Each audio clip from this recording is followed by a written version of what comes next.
Hi everyone, it's Margaret here with 60 and Me.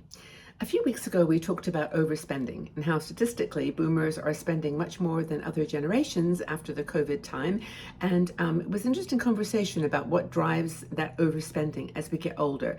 Part of it is that we just are kind of looking to treat ourselves to things that we've maybe not done in the past, that we feel it's kind of we earned it, that we earned the right to be buying experiences and traveling and doing things that involve a more expenditure. Could be that we've got just a deeper a credit card capability, or that we just feel that spending is something that we've never really thought about, that we don't have a good control of our financial structure.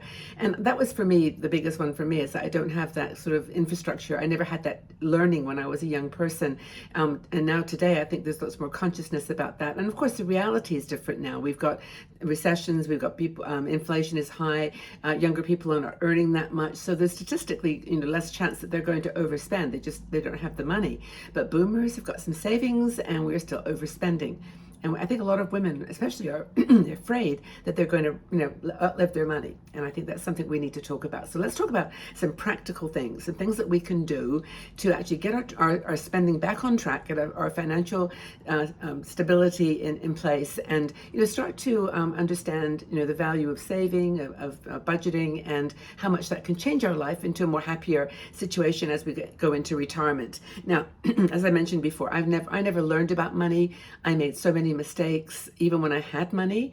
I was frivolous and, just didn't have the structure in my mind to work through. Maybe some of you have, but I think a lot of us were raised in situations where we didn't have a lot of money. And as soon as we had any opportunity to earn and spend, we did. But now we're paying the price for that, perhaps. And I certainly suffered during the crash of 2008, and maybe there's another one coming. But anyway, we need to learn about money and do it in some practical ways. First thing, okay, now I'm going to say this and you're going to go, oh, ho hum, Margaret, we've talked about this before. But there is, like I said before, there's no magic bullet. I can't tell you to, mix A, B, and C and do this or whatever.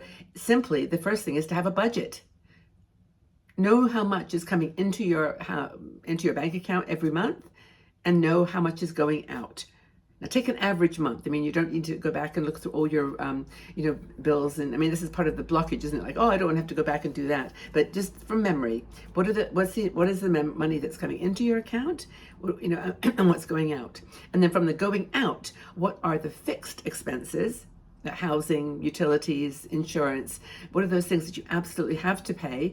And what are the things that, are more frivolous and more like what I want rather than what I have to do, have to spend. So that's the first thing, is to create that budget. And I promise you, once you do that, it will make all the difference in the world.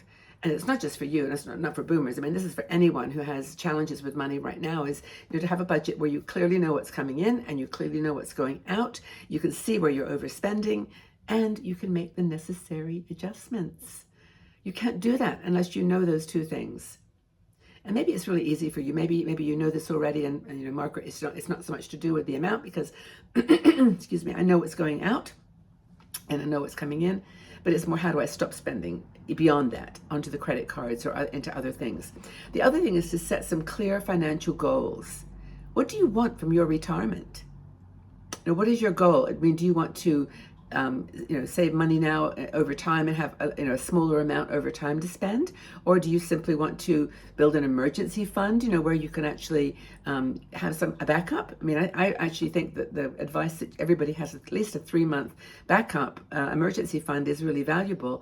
But, people may say, well, I don't have that. I don't have the ability to even save $100 a month or even $10 a month. So you've got to decide what your goals are, what your financial goals are. If it's to simply survive and get through month to month, then you've got to stick with that. You can complain and moan and cry and get really upset about it, but the reality is the reality. And you're going to have to adjust your living style to shop places where things cost less, where you're spending less, and you're going to have to be very disciplined. And if you've got a little bit more, you've got some specific goals in mind, then if you want to travel or do that, do it to the level that you can afford. Now, I always, when I go on a cruise, and I know people say, oh, Margaret, you go on a lot of cruises. Well, I do sometimes get them sponsored, and that's the truth. I always admit that. Viking and a few others have always, invited me to come on board and write about the experience. And I'm a travel influencer in that respect. But whenever I do anything for myself, I go inside cabin, cheapest, lowest possible fare that I can think of, no more than $100 a day. And that would be pretty much what you spend in a hotel if you were staying on land somewhere. But anyway, I think it's important that you've got goals, then you have to find ways to achieve them. If those goals are beyond what you're able to achieve, then you're going to have to embrace that reality. The other thing is this goes back a little bit to pre-retirement, but this is prioritize your retirement income, or figure out what it's going to be. If you have been putting money into an IRA, you can then take that out tax-free. If you have been paying into a pension, then you can look forward to that coming into place when you're the age that the pension program starts. And also with Social Security. Now, I have to check my notes on this. I think it's 60. You can start at 62, but I think 68, please correct me if I'm wrong here, because I'm just not reading from my notes, but I think you can actually wait until you're 68, and then if you wait, you get a lot more. Your monthly payment on Social Security is a lot more, so that's another thing to think about. As I mentioned, have an emergency fund. Financial emergencies can happen at any time. Medical bills, any kind of emergency with your family, with the places you want to help. And I think it's so super important to have that safety net of 3 months. Another thing is to track your spending. I have some friends where I'm trying to help them with this too, and it's really, really hard to actually write down everything that you do. And here's what I do. Because I have a budget, I'm not able to go crazy and buy everything I want. But what I've done is I found a credit card it's called Revolut. I can tell you it's Revolut, and I think people, I'm not sponsoring them or saying that it's a good thing, but that's the one I use. And many of your credit cards will do what I'm going to describe, which is I put money on that card from my savings, from my income. And every day that I put on, $50 or whatever, and then, well, not every day, but when I put it on, I actually then am told every time I make a purchase, you just spent $3.64. You just spent $15.23. You've now spent a total of every day, every live, not even every day, live, it tells me what I've spent, that individual transaction, and then what I spent by the day. And it's amazing how it adds up. It's easy. It's so easy to do the phone, the card thing, pay for everything with your card. But when you do it this way, you actually put it on a card. It's still the same simplicity of a card, but you're actually doing it in a way that is tracked. I don't know about you, but I think that really enables me to understand where I'm overspending. Now, if this all fails and you really are not doing well and you're finding yourself over every single month, then seek some professional help.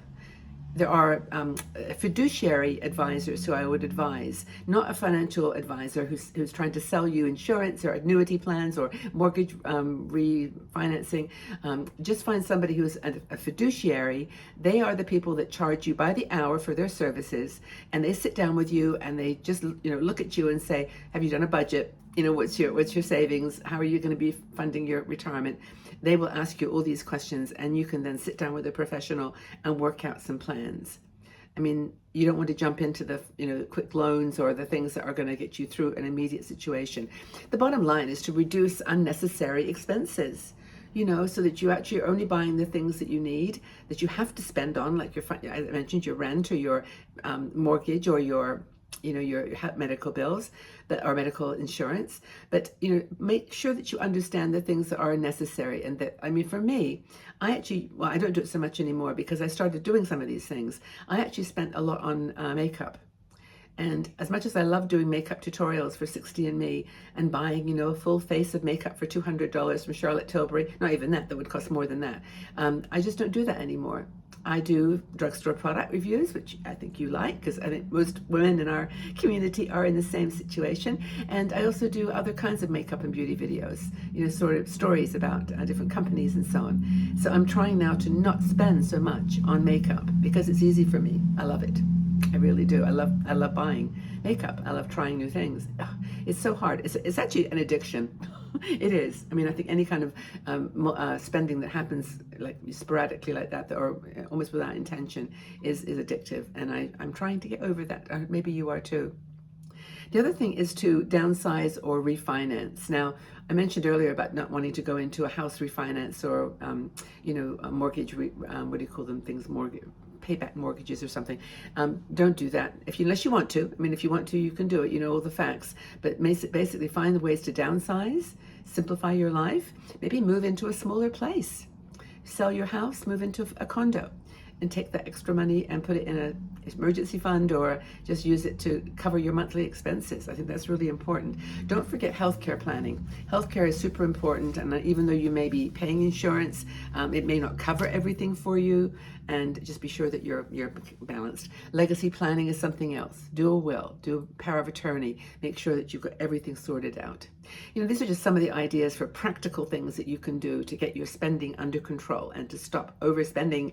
And I'm talking to myself as much as you. And if you've got any questions or any things you did that got you through this kind of hump of how to stop overspending with money you don't have, going into debt or whatever, let's hear it. I'd love to know. And I'd love to know the stories how you got through all of this. I think other women might need encouragement. Okay, everybody. Well, take care. Have a really great day. Please don't forget, by the way, to sign up for our newsletter. We've got a newsletter at 60andme.com/start. And that will get you on our list for mailing list, for our newsletter list, which is really, really important for us to have your details so we can send you special offers and things like that. So let me help encourage you to do that. Have a great day. Go out into the world and shine, and we'll see you again soon. Take care.